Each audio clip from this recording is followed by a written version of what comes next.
Hello बच्चों, कैसे हैं आप सब। मैं हूं आपका ट्यूटर जितेश वाधवानी। और बच्चों, आज के इस वीडियो में हम देखेंगे कि परम्यूटेशन एंड कॉम्बिनेशन है ना, ये जो आपका टॉपिक रहता है परम्यूटेशन एंड कॉम्बिनेशन, इसके अंदर आपके आते हैं रैंक के क्वेश्चन। ठीक है, तो आपसे इस तरीके से पूछा जाता है कि find the rank of a word. आपको कोई भी एक वर्ड दे देंगे और बोलेंगे उसकी रैंक बताओ, तो आप किस तरीके से सॉल्व करोगे। ठीक है, तो ये अपन इस लेक्चर में देखने वाले हैं। बहुत ही एक्साइटिंग होने वाला है बच्चों। आप बस मेरे साथ इस वीडियो में बने रहिए, आप इस टाइप के सारे क्वेश्चन कर पाएंगे, ये मैं आपको गारंटी देता हूं। ठीक है, चलिए बच्चों अपन इसे स्टार्ट करते हैं। तो देखिए बच्चों, दो टाइप के क्वेश्चन आपको मिलेंगे इसमें रैंक वाले। एक होगा नो रिपीटेशन, ठीक है, जिसमें क्या रहता है, जो एक वर्ड है उसमें कई सारे लेटर्स हैं, तो जहां पे रिपीटेशन ऑफ लेटर्स नहीं है, कोई भी लेटर रिपीट नहीं हो रहा है। ठीक है, इस टाइप का वर्ड दे दिया गया और आपको बोला गया कि उसकी रैंक निकालो, वो कैसे करोगे। और जो दूसरा टाइप रहेगा बच्चा आपका, वो क्या रहेगा, विथ रिपीटेशन, है ना, जिसमें आपको जो वर्ड दिया है उसमें जो लेटर्स हैं वो रिपीट हो रहे हैं, तो तब आप उस वर्ड की रैंक कैसे निकालोगे, ये हम देखने वाले हैं। तो चलो यार अपन इसे स्टार्ट करते हैं। सबसे पहले अपन किसकी बात करेंगे, नो रिपीटेशन। ठीक है, जिसमें जो वर्ड दिया है उसमें जो लेटर्स हैं वो रिपीट नहीं हो रहे हैं, तो आप उस केस में कैसे उसकी रैंक निकालोगे। लेकिन इसे स्टार्ट करने से पहले बेटा आपको बेसिक कॉन्सेप्ट पता होना चाहिए ना। आपको एक बेसिक कॉन्सेप्ट होता है जो बिल्कुल आपको पता होना चाहिए, वो मैं आपको बता देता हूं वो क्या होता है। ठीक है, तभी आप इस टाइप के क्वेश्चंस को कर पाओगे। तो जो आपको बेटा बेसिक कॉन्सेप्ट रहता है ना, बेसिक कॉन्सेप्ट वो ये रहता है कि देखो, जैसे परम्यूटेशन एंड कॉम्बिनेशन जब हमने पढ़ा था तो हमने ये देखा था कि अगर हमारे पास तीन लोग हैं, है ना, तीन पीपल हैं और तीन चेयर्स हैं। ठीक है, ये तीन पीपल हैं आपके पास, ए बी सी। ठीक है, और आपके पास बेटा तीन चेयर्स कौन सी हैं, 1 2 3। तो ये तीन लोग इन तीन चेयर पे कितने तरीके से बैठ सकते हैं, बताओ कैसे किया था अपन ने। तीन लोग तीन chair, answer 3 factorial, answer 3 factorial. और 3 फैक्टोरियल का मतलब क्या होता है, डिक्रीजिंग ऑर्डर में आप लिखते जाओ, 3 इंटू 2 इंटू 1, मतलब कितना, 3 2 6। तो 6 वेज होते हैं जिस तरीके से तीन लोग तीन चेयर पे बैठ सकते हैं। और वो 6 वेज कौन से होंगे, हम काउंट करके भी देख सकते हैं, है ना। ए बी सी को आपको तीन चेयर पे बैठाना है, तो मान लो ए इधर बैठा है, बी इधर बैठा है, सी इधर बैठा है। ए को फिक्स कर दो, फिर इधर सी बैठ गया, बी बैठ गया। अब आप यहाँ पे बी को फिक्स कर दो, तो फिर ए इधर बैठा है, सी इधर बैठा है, बी फिक्स हो गया, सी इधर ए इधर। अब आप सी को फिक्स कर दो, ए इधर बी इधर, सी को फिक्स कर दिया, बी इधर ए इधर। कितने तरीके होगा बेटा, 1 2 3 4 5 6। तो जो तीन लोग थे वो तीन चेयर पे इन 6 तरीकों से बैठ गए, वो तीन लोग इन तीन चेयरों पे 6 तरीके से बैठ गए। तो अपना बेसिक कॉन्सेप्ट क्या बोलता है कि अगर अपने पास n लोग हैं, है ना, अगर अपने पास n चीजें हैं, n लोग हैं, कुछ भी हो सकता है ना, कुछ भी हो सकता है। अगर आपके पास n लोग हैं और अगर आपके पास n उसके स्पेसेस हैं ना, n स्पेसेस हैं जिन पे उनको बैठना है, तो कितने तरीके से बैठेंगे वो, n फैक्टोरियल तरीके से। ठीक है, क्लियर हो गया ना बेसिक कॉन्सेप्ट, बोलो हाँ या ना, हो गया। ठीक है, अच्छा मुझे बताओ, अगर 5 लोग हैं और 5 चेयरें हैं तो कितने तरीके से बैठेंगे, 5 फैक्टोरियल। ठीक है, इसकी वैल्यू तो आप निकाल सकते हो 5 इंटू 4 इंटू 3 इंटू 2 इंटू 1 करके। चलो, अब जब आपका ये बेसिक कॉन्सेप्ट क्लियर हो गया तो अब अपन देखते हैं कि रैंक कैसे निकाली जाती है। ठीक है, चलो, किसी भी लेटर की, वर्ड की रैंक आप कैसे निकालोगे, अब आप इस बेसिक कॉन्सेप्ट को समझ चुके हो, है ना। ओके, अब अपन मूव करते हैं अपने क्वेश्चन की तरफ। तो पढ़ो, क्वेश्चन आपसे क्या कह रहा है, what is the rank of Sachin if all the letters of the word Sachin is permuted in all possible ways and are arranged in a dictionary. ठीक है, ये जो सचिन है, अगर आपने इसके सारे लेटर्स को अरेंज कर दिया डिक्शनरी के अकॉर्डिंग। अच्छा, अब एक कॉन्सेप्ट आपको और पता होना चाहिए, डिक्शनरी कॉन्सेप्ट, जिसे हम क्या बोलते हैं, डिक्शनरी कॉन्सेप्ट। तो डिक्शनरी अगर आपने कोई भी देखी हो ना, तो उसमें क्या रहता है, सबसे पहले जो ए अल्फाबेट रहता है उससे बनने वाले वर्ड्स आते हैं, फिर उसके बाद बी अल्फाबेट रहता है, उससे बनने वाले वर्ड्स आते हैं, फिर सी अल्फाबेट रहता है, फिर डी अल्फाबेट रहता है। इस तरीके से जो जेड अल्फाबेट है उसके वर्ड्स सबसे लास्ट में आते हैं। ओके, ठीक है। इसके बाद एक और चीज आपको पता होगी डिक्शनरी में, कि जो आपका ए अल्फाबेट है ना बेटा, ए अल्फाबेट के अंदर भी कौन कौन से वर्ड्स आएंगे। ए में ए से बनने वाले वर्ड सबसे पहले आएंगे, फिर ए में बी से बनने वाले वर्ड्स उसके बाद आएंगे। इस तरीके से ए में जेड से बनने वाले वर्ड सबसे आखिरी में आएंगे। ठीक है बेटा, अब उसके बाद ए और ए से तो बन रहा है, उसमें सबसे पहले कौन से आएंगे, ए, फिर कौन से आएंगे, ए बी। तो मैं उम्मीद कर रहा हूं आप समझ गए हो, है ना, समझ गए हो फंडा क्या है, ए टू जेड चलना है अपने को। सबसे पहले भी ए टू जेड चलेंगे, ए के अंदर भी ए टू जेड चलेंगे, फिर बाकियों के अंदर भी ए टू जेड चलेंगे। तो ये आपका क्या रहता है, डिक्शनरी फंडा। ये आपका क्या रहता है, डिक्शनरी फंडा। ठीक है, डिक्शनरी फंडा समझ गए और अपन पहली चीज समझ चुके हैं। तो अब ये क्वेश्चन बहुत आसानी से कर लेंगे अपन। देखो क्या बोल रहा है इसमें आपसे, What is the rank of Sachin if all the letters of the word Sachin are permuted in all possible ways? ठीक है, सचिन के जितने भी लेटर्स हैं, है ना, S A C H I N, आपने इन सारे लेटर्स को, 6 लेटर्स को, आपने इन 6 लेटर्स को डिक्शनरी में अरेंज कर दिया, तो सचिन जो वर्ड है उसकी रैंक क्या होगी? अब डिक्शनरी में आप कैसे अरेंज करोगे, जल्दी बताओ। अभी मैंने आपको बताया था, सबसे पहले आपने अल्फाबेटिकली लिख लो, है ना। अल्फाबेटिकली ए सबसे पहले आता है तो ए को हटा दो, उसके बाद सी सेकंड नंबर, सी को हटा दो, A B C D E F G H, फिर एच आता है, एच को हटा दो, फिर आई आता है, आई को हटा दो, okay, L M N O P Q R S, फिर आपका एन आएगा बेटा, फिर आपका एस आएगा। ठीक है, तो ये अल्फाबेटिकल अरेंजमेंट होगा, है ना। अब देखो, आपको निकालनी है सचिन की रैंक, यहां तक पहुंचना है। तो अब आप मुझे ये बताओ कि जो ए से लेटर वर्ड्स बन रहे होंगे, जो ए से वर्ड्स बन रहे होंगे वो कितने बनेंगे? सोचो, ए तो आपने फिक्स कर दिया, बचे क्या? बचे आपके पास सी एच आई एन और एस, ये सारे अक्षर बच गए। तो ये कितने लेटर्स हैं? 1 2 3 4 5। तो ये जो 5 लेटर्स हैं वो कितने तरीके से अरेंज हो सकते हैं? देखो 1 2 3 4 5 लेटर्स और 5 सीट्स। क्या आंसर आएगा? 5 फैक्टोरियल। क्या आंसर आएगा? 5 फैक्टोरियल। ठीक है, समझ गए ना, समझ गए ना, समझ गए। अगर ए फिक्स होगा तो 5 फैक्टोरियल वर्ड्स अपने पास बन जाएंगे। ठीक है, अब अपन बात करते हैं सी को फिक्स करने की। सी फिक्स हो गया तो उसके अलावा कितने लेटर्स बचे अपने पास? बाकी के 5, A H I N S, तो भी बन गए आपके कितने? 5 फैक्टोरियल। ठीक, उसी तरीके से आपने एच फिक्स किया तो भी आपके 5 फैक्टोरियल वर्ड्स बन गए, आपने आई फिक्स किया तो भी आपके 5 फैक्टोरियल बन गए, आपने एन फिक्स किया तो भी आपके 5 फैक्टोरियल बन गए। अब आप आ गए एस पे। ठीक है, अब मुझे तुम ये बताओ कि एस से बनने वाला सबसे पहला वर्ड कौन सा होगा? एस से बनने वाला सबसे पहला वर्ड कौन सा होगा? देखो, आपने एस को फिक्स कर लिया है ना। उसके बाद अपन क्या करते हैं, उसके बाद अपन एस के बाद अगला वर्ड क्या आएगा डिक्शनरी में? जो ये है इनको अल्फाबेटिकली अरेंज करेंगे तो ए आ गया। ठीक है, ए आ गया, ए को हटा दो। फिर क्या आएगा? सी, फिर आएगा एच, फिर आएगा आई, फिर आएगा N, S A C H I N. अरे ये तो सचिन ही बन गया है ना, ये तो आपका सचिन लेटर बन ही गया।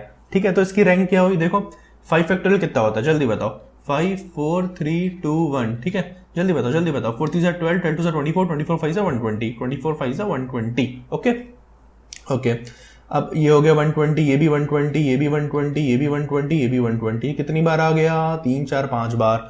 तो 120 इंटू 5 कितना होता है बेटा? 600। ठीक है, 600 तो यहां तक हो गए आपके वर्ड्स। फिर उसके बाद क्या आ गया? सचिन। सचिन कौन सा वर्ड है? 601।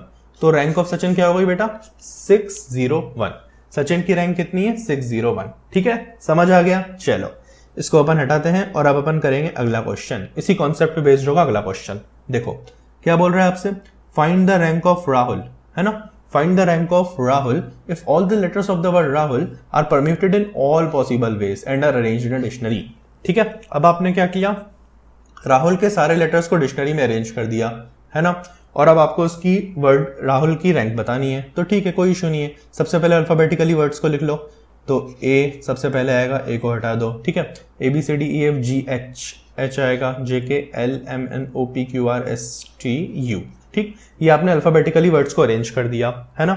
अब लेकिन अपने को यहाँ पे रुक जाना है ना, यहाँ पे आके रुक जाना है। तो देखो ए से बनने वाले वर्ड्स कितने हैं? जब ए फिक्स हो गया तो आर एच यू एल, ये 4 वर्ड 4 जगह कितने तरीके से बैठेंगे? 4 फैक्टोरियल। ठीक, बहुत बढ़िया ना, बहुत बढ़िया।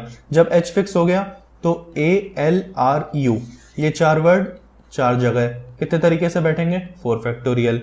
सिमिलरली एल फिक्स हो गया तो भी आपके 4 वर्ड बनेंगे, वो कौन से होंगे बेटा? ए एच आर यू, ये बैठेंगे कितने तरीके से? 4 फैक्टोरियल।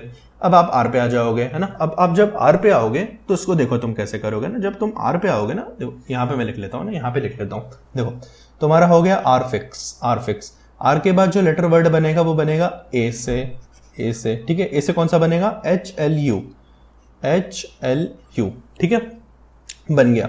उसके बाद दूसरा क्या बनेगा? आर ए एच, ये दोनों चेंज हो जाएंगे, है ना, ये दोनों चेंज हो जाएंगे। समझ रहे हो ना कैसे कर रहे हैं हम? 3 वर्ड अपन ने फिक्स किए, आर ए एच, आखिरी के 2 वर्ड चेंज हो रहे हैं। पहले एल यू बना, फिर यू एल बनेगा। आ गया राहुल, आ गया राहुल, है ना, आ गया राहुल आपके पास। चलो राहुल की रैंक कौन सी है? देखो 4 फैक्टोरियल कितना होता है? 4 इंटू 3 इंटू 2 इंटू 1। ठीक है, तो 3 2 6, 6 4 24, 24, फिर 24, फिर 24, ठीक है। 24 इंटू 3 कितना होता है बेटा? 24 इंटू 3, 4 3 ज़ा 12, 3 2 ज़ा 6 और 1 7, 72 हो गया तुम्हारा।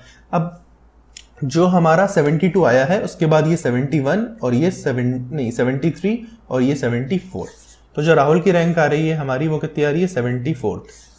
ठीक है, समझ गए ना? जब तुम राहुल को डिक्शनरी में अरेंज करोगे तो सबसे पहले ए से बनने वाले वर्ड्स आएंगे 24, फिर एच से बनने वाले वर्ड्स आएंगे 24, फिर एल से बनने वाले वर्ड्स आएंगे तुम्हारे 24, फिर उसके बाद तुम्हारा आर से बनने वाला जो पहला वर्ड आएगा वो क्या होगा? RAHLU, फिर उसका जो नेक्स्ट वर्ड आएगा 74th वर्ड वो होगा तुम्हारा राहुल। ठीक है, तो इस चीज को तुम समझ चुके हो कि अगर अपने पास एक वर्ड दे रखा है और उसमें नो रिपीटेशन है ना, उसमें नो रिपीटेशन है, रिपीटेशन नहीं है, तो उसकी रैंक कैसे निकालते हैं? ठीक है, चलो अब अपन आगे चलते हैं और ये देखते हैं कि अगर वर्ड्स रिपीट हो रहे हैं तो अपन किस तरीके से रैंक निकालेंगे। ठीक है, इसे मैं आपको क्लियर कर देता हूं और अब अपन चलेंगे आगे। ओके, ठीक है, अब हम यहाँ पे आ चुके हैं ना, अब हमें ये देखना है कि विथ रिपीटेशन क्वेश्चंस, अगर एक वर्ड दिया हुआ है और उसमें चीजें रिपीट हो रही हैं ना, उसमें वर्ड्स, उसमें अंदर लेटर्स रिपीट हो रहे हैं आपके, तो आप रैंक किस तरीके से निकालोगे?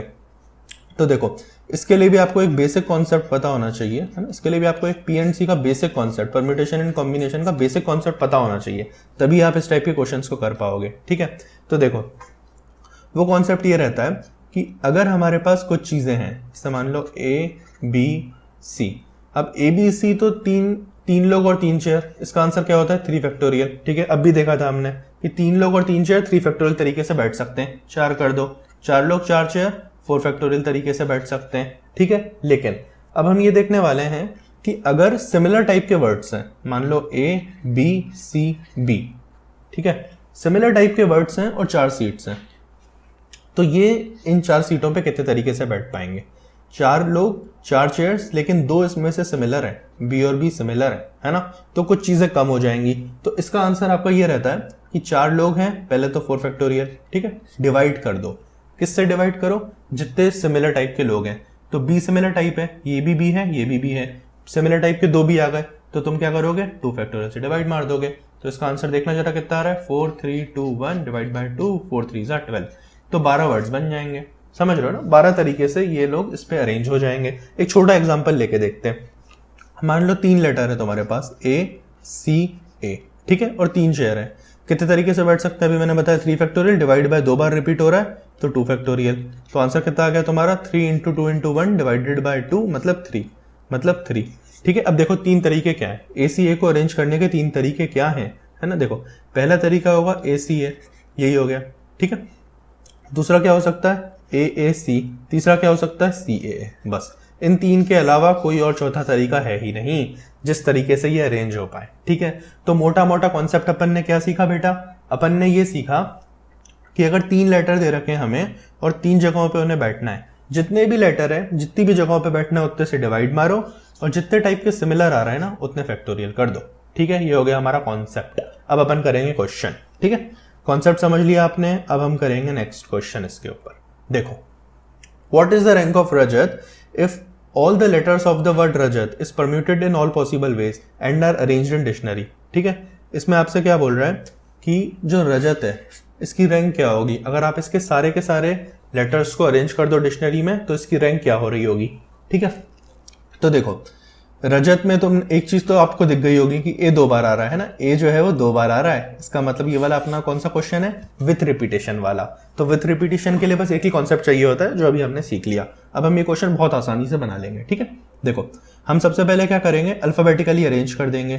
तो ए सबसे पहले आएगा, उसके बाद ABCDFGHIJKLMNOPQRST। ठीक है, ए से बनने वाले वर्ड सबसे पहले आएंगे, फिर उसके बाद जे से बनने वाले, फिर आर से बनने वाले और लास्ट में टी से बनने वाले वर्ड आएंगे। ठीक है, लेकिन हमें यहाँ पे रुक जाना है, क्योंकि हमें क्या करना है? रजत की रैंक निकालनी है। ठीक है ना।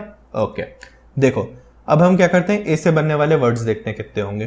तो जब आपने ए फिक्स कर लिया तो RJAT क्या बचा? RJAT। ये जो 4 वर्ड हैं, 1 2 3 4 चेयर्स पे कितने तरीके से बैठ सकते हैं? 4 डिफरेंट लोग, 4 चेयर्स 4 फैक्टोरियल। ठीक है, सिखाया था। चलो अब हमने क्या किया? जे फिक्स कर लिया, तो क्या बचा? RAAT। ठीक, जब आपने जे फिक्स किया तो आपके पास क्या बचा? RAAT। अब देखो 4 लोग हैं लेकिन विथ रिपीटेशन है, ए 2 बार आ रहा है और 4 चेयर्स हैं, तो ये कितने वर्ड्स बना सकते हैं? 4 factorial divided by 2 factorial. Divide by 2 factorial क्यों किया? क्योंकि ये 2 बार आ रहा था, ठीक है ना। तो ये कितना हो गया? 4 3 2 1 डिवाइडेड बाय 2, 2 से 2 कैंसिल, 4 3 12, तो ये हो गया 12, ठीक है। और ये कितना हुआ था? 4 3 2 1 3 2 6 6 4 24, ये हो गया था 24, ठीक है। अब हम आते हैं आर के ऊपर, ठीक है। तो देखो आर से सबसे पहले कौन सा वर्ड बनेगा आपका? आर से सबसे पहले आपका जो वर्ड बनेगा वो बनेगा आर ए, ठीक है। आर लिख लिया, ए लिख लिया, फिर उसके बाद जो है वो क्या है आपका? ए एक और बार आ जाएगा क्योंकि ए 2 दे रखा है इसमें, ठीक है। आर ए ए, फिर यहाँ पे जो 2 लेटर्स हैं तो यहाँ पे 2 वर्ड्स बन जाएंगे, ठीक है। समझ गए ना कौन सा बनेंगे? एक होगा जे टी और एक होगा टी जे, ठीक है। ओके, फिर आ गया आपका आर ए जे, ठीक है, आर ए जे। अब जो बनेगा वो आपका रजत बनेगा, ए टी, क्योंकि जब ये जो 2 लेटर है अल्फाबेटिकली इधर ए आएगा इधर टी आएगा, तो ये आपका बन गया रजत, ठीक है। तो देखो 24 और 12, 4 और 2 6, 2 और 1 3, 36, 37 38 39। तो जो आपका 39th वर्ड है ना, आप समझ रहे हैं, जो आपका 39th वर्ड है वो आपका क्या है? रजत। वो आपका क्या है? रजत, ठीक है। समझ आया कि नहीं आया? देखो एक बार फिर से देख लो। सबसे पहले आपने क्या किया? ए से बनने वाले वर्ड्स बनाए, जो कि हो गए 1 2 3 4, 4 चेयर्स, 4 फैक्टोरियल, 4 3 2 1 24, ठीक है। ये चीज हो गई क्लियर, 24। उसके बाद आपने क्या किया? जे से बनने वाले वर्ड्स बनाए, वो कितने हो गए आपके जे से बनने वाले वर्ड्स? 4 लोग 4 चेयर, लेकिन 2 कॉमन है तो डिवाइड बाय 2 फैक्टोरियल कर लिया, 4 3 12, ठीक है। ये दोनों हो गए कितने? 36, ठीक है, 36 हो गए। उसके बाद आपने क्या किया बेटा? आपने बोला कि आर से बनने वाले वर्ड्स बनेंगे, है ना। आर से सबसे पहले कौन सा वर्ड बनेगा? आर ए और इधर भी है, आर ए और इधर भी है, ठीक है। तो जब 2 आर ए हो गए, उसके बाद जो 2 वर्ड्स बनेंगे, एक तो होगा जेटी और एक होगा टीजे, ठीक है। एक होगा जेटी और एक होगा टीजे, इससे मतलब नहीं है अपने को। फिर नीचे आ गए आर ए। अब इस चीज को अपन ने चेंज कर लिया, जहां पहले ए था वहां जे फिक्स कर लिया, जहां पहले ए था वहां जे फिक्स कर लिया, ठीक है।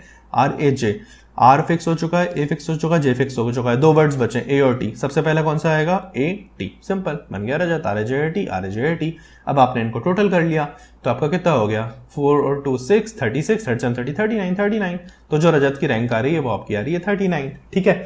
तो यार उम्मीद करता हूं आपको समझ आ गया होगा, है ना, कि जब रिपीटेशन होता है तब किस तरीके से करते हैं और जब नो रिपीटेशन होता है तब किस तरीके से अपन रैंक निकालते हैं, ठीक है। तो इस पे बेटा आप और भी क्वेश्चन प्रैक्टिस कीजिएगा, तब आप उसमें मतलब बहुत ज्यादा सॉलिड हो जाएंगे, है ना, आप हर टाइप का क्वेश्चन कर पाएंगे इसमें, ठीक है। तो चलो यार अभी मैं इसको इतना ही रखता हूं, हम मिलेंगे अगले वीडियो में कुछ अगले कॉन्सेप्ट के साथ, बहुत ही एक्साइटिंग के साथ। चलिए बाय बाय, टेक केयर।